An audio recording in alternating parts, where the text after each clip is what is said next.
Oi, gentarada! Olha, hoje nós vamos fazer um exercício sobre a lei de OHM, tá? E eu preparei dois exemplos para vocês. Bora lá? Então, pessoal, a primeira lei de OHM, ela é simbolizada por esta fórmula aqui, tá? Do Rui, onde o R é a resistência elétrica, o U é minha DDP, ela vem em volt, e o I é minha corrente elétrica, que ela vem em ampere, certo? Mas antes da gente fazer qualquer coisa, você vai lá, escreve nos comentários se você está gostando, para o YouTube entender que esse vídeo está te ajudando em alguma coisa. E curte, compartilha, inscreve no meu canal, tá? Para você me ajudar, ok? Bora lá. Então, eu fiz dois exemplos. Vamos para o primeiro exemplo. Considere R igual a 10 elevado à terceira ômega, a uma tensão de 220 volts. Qual será a corrente elétrica desse resistor? Então, olha só. Peraí, gente. Enroscou o trem aqui. Usando a fórmula do Rui, eu vou substituir os dados que eu tinha antes, tá? Então, eu tinha o meu R, que era 10 a terceira, e eu tinha o meu U, que era 220. Eu não tinha o I.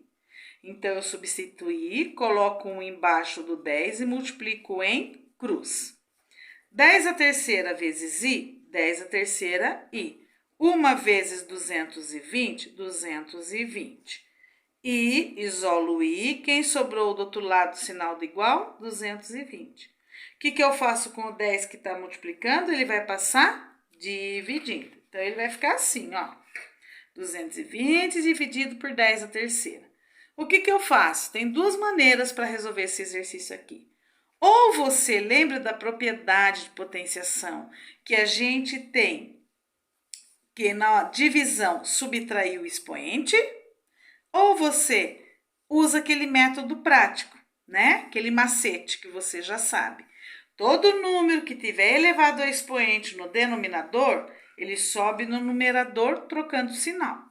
Se ele está positivo, ele fica negativo. Se ele está negativo, ele fica positivo. Assim você economiza essa passagem, né? Você não precisa fazer essa passagem aqui, que é a regrinha de sinal, que você corre o risco de errar.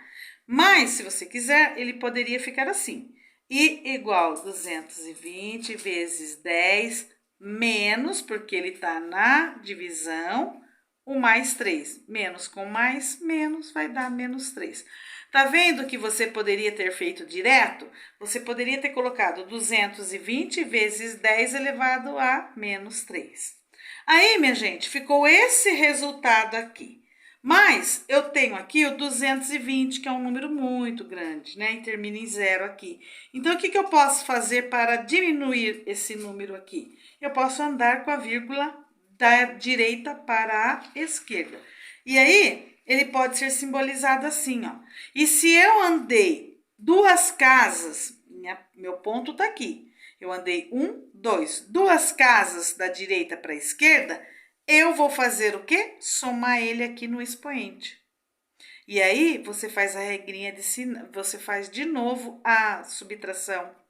Menos 3, eu devo 3, mais 2, eu devo 1. Tá vendo? E aí, ele pode ser simbolizado 2,2 vezes 10 a menos 1 ampere, tá? Mas, gente, tanto faz você deixar desse jeito aqui, ou você pode simbolizar desse jeito aqui direto, tá? Ó, que é a mesma coisa. Eu gosto de explicar as duas maneiras, porque você pode estar num vestibular e ele perguntar qual será a corrente elétrica, e ele está simbolizado desta maneira aqui. Então, você já vai aprender como é que faz a maneira certa. Aí, o segundo exemplo, gente. Nós temos uma DDP agora de 9 volts e um resistor de 3 ohms. Qual será a corrente e a DDP, respectivamente? Então, esse exercício aqui, ele é típico de uma questão alternativa, né? E aí, você pode ter, numa questão, você tem que colocar respectivamente, ou seja, ele em ordem certa, tá? Então, primeiro ele está perguntando qual é a corrente, depois a DDP. Mesmo que você ache DDP antes, você tem que colocar no respectivamente. A corrente antes e a DDP depois, tá? Então, vamos ver como é que resolve? Olha, Uso a mesma fórmula do Rui, tá vendo? E aí eu vou substituir. O meu R era 3, o meu U era 9. Meu I eu não tinha. Então, eu coloco 1 embaixo do 3 e multiplico cruzado. 3 vezes I, 3I. 1 vezes 9, 9. Isolo o I, quem sobrou do outro lado do sinal do igual? O 9. O que eu faço com o 3 que ele está multiplicando? Ele vai passar dividindo. 9 dividido por 3, 3 amperes. Só que lembra que eu falei para vocês que era respectivamente? Ele queria saber primeiro a corrente, depois a DDP. A minha corrente é 3 amperes e a minha DDP eu nem preciso fazer conta nenhuma, porque o exercício já deu que era 9 volts. Ok? Então é isso aí, minha gente. Muito obrigada, espero que tenham gostado. Beijo!